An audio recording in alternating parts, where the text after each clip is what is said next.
I'm just gonna say it. If you played the Metal Gear series, this game is absolute perfection. If you are a fan of the series, if you played all the prior Metal games going back from day one in the original fucking Nintendo in 1987, holy shit, this game is 27 years old. But if you've been a fan of this series from day one, there is no question this is one of the greatest games ever made. However, if you're not a Metal Gear fan, if you only picked up this game in the year it was released, chances are you will wonder what the fuck the hype is about this game. You will walk away from this game a confused hot mess like a YouTube auditor walking away from my videos after me telling him to go fuck himself. Now, I'll tell you right now, two people will look at this game completely differently depending on what side of the spectrum they fall on. I've played all the Metal Gear games. Well, not this Ground Zeroes crap, because I'm not about to pay for a chapter of a game and pretty much endorse this bullshit of incomplete prequels at a reduced price and then still have to pay full price for a game later on. You know, fuck that shit, I'm going to talk about it later in this video. But I played all the Metal Gear games, and I fall on the spectrum that this is an absolute gem of a game. This goes beyond what was created back in the day with the exception of possibly BioShock. BioShock is a better story, but Metal Gear has the better overall game. Metal Gear goes beyond just a game. It's almost similar to Heavy Rain in that it turns into a cinematic experience more than it is an actual game.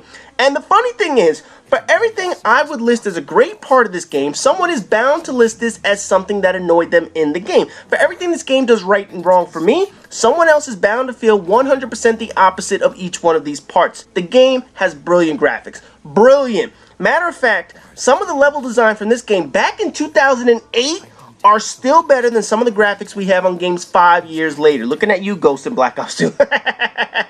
Being that this was a PlayStation 3 exclusive, it was the first game to fully max out the memory space of a Blu-ray disc back in the day. And that quality shows. Gameplay could be a little bit tighter at times, some of the controls were a bit rigid, but the technical portions of this game are unmatched. Everyone can agree this was a masterpiece from a technical side alone.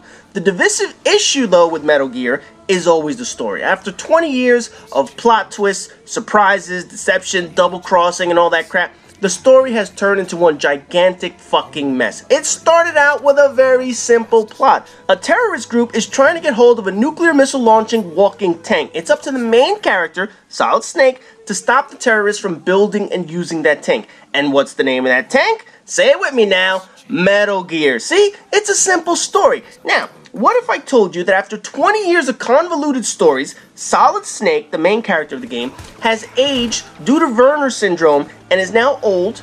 He is fighting off super soldiers injected with nanobots, and the main enemy of this game is a guy by the name of Revolver Ocelot, who is currently possessed or controlled by Solid Snake's then twin brother, Liquid Snake. And the reason why he's possessed is because when Ocelot lost his arm in a fight with Solid Snake back in a few games ago, he was given the arm of the main character's genetically cloned brother, who is part of a trio of kids cloned for the most legendary soldier of all time, who happens to be the person who authorized the start of the Metal Gear project and sent his own clone son to be set up and killed in the very first game 27 fucking years ago. Not so simple anymore, right?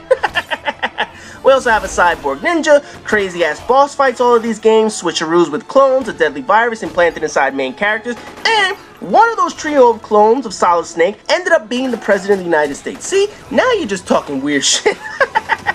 Those who played the game all these years know how these twists and turns developed and how fucking weird Hideo Kojima is. Holy shit, he's the creator of the series, but this motherfucker is really weird. So when new people play this game, they look at this shit like, what the fuck? How the fuck does all of this logic occur?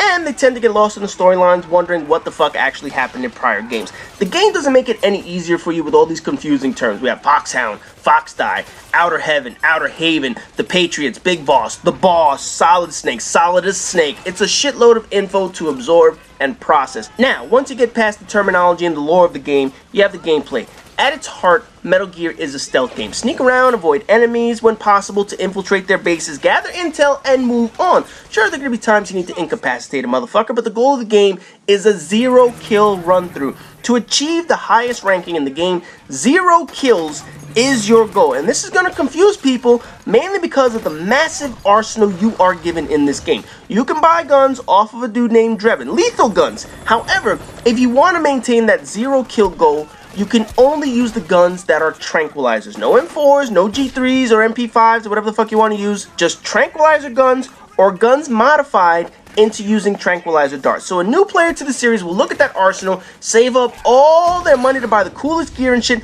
only to find out at the end of the game, you are awarded for the least number of kills possible. Sure, you could go in guns blazing. There is nothing stopping a player from shooting up the entire game and killing every single thing that moves, busting all kinds of hell loose on the enemy.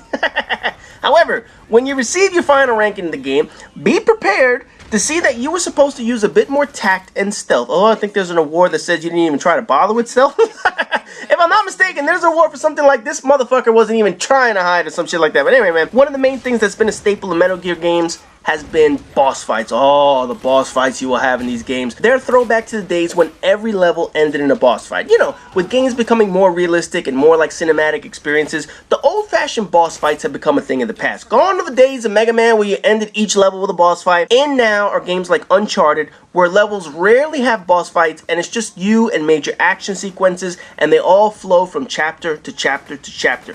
Metal Gear gives us boss fights, and some of the most unique boss fights you will ever find. In Metal Gear Solid, we had Psycho Mantis, which anyone will tell you is one of the coolest fights you will ever have. You needed to take your second controller to avoid him predicting every single move you made. You had to take that controller out, put it in the port number 2, just so that he wouldn't predict every single one of your moves. You had the end in Metal Gear Solid 3, where you could go one-on-one with a sniper for hours, or you could fast forward the clock on your console and he would die of old age. You just can't find that shit these days, man.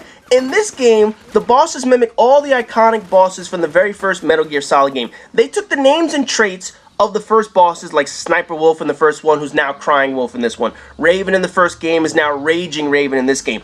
All female bosses. And each boss fight was something unique. You had to use thermal goggles to beat Laughing Octopus. You had to snipe Raging Raven, which was a bitch. You had to take your time and stay still against Crying Wolf and shoot all the dolls off of Screaming Mantis. But the two parts of this game that most Metal Gear fans will agree were the best parts were the visits back to Shadow Moses Island and the final fist fight against Ocelot. Can I just tell you, the level where you needed to visit Shadow Moses Island for the very first Metal Gear was fucking awesome, man. I mean, that brought back so many memories of the first game that I absolutely loved. And they managed to throw in some flashback parts for Snake and shit like that, and it showed how much they catered to the longtime fans of this game. Anyone that played and loved the first Metal Gear Solid like I did probably enjoyed the return to Shadow Moses Island more than anything in this game. Just seeing some of the old footage, seeing some of the old pieces, getting to actually play parts of that first game was fucking awesome. It shows how much this game and how much Kojima knows what his fans crave. The other amazing part was the final fist fight with Ocelot. After all these years of chasing him down, after all the twists and turns and boss fights that you had to take on, there was no gimmick in the end.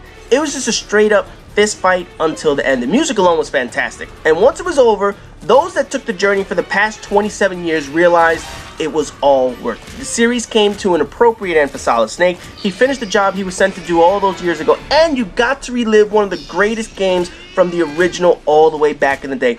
Honestly, this game touches on so many amazing parts of the story that you can't be amazed at all at how it all ends. Fans of the series loved this game. People who didn't play any of the games probably didn't have that impact that others would have gotten. They probably sat there wondering what the fuck is going on and why does this game have so many goddamn cutscenes.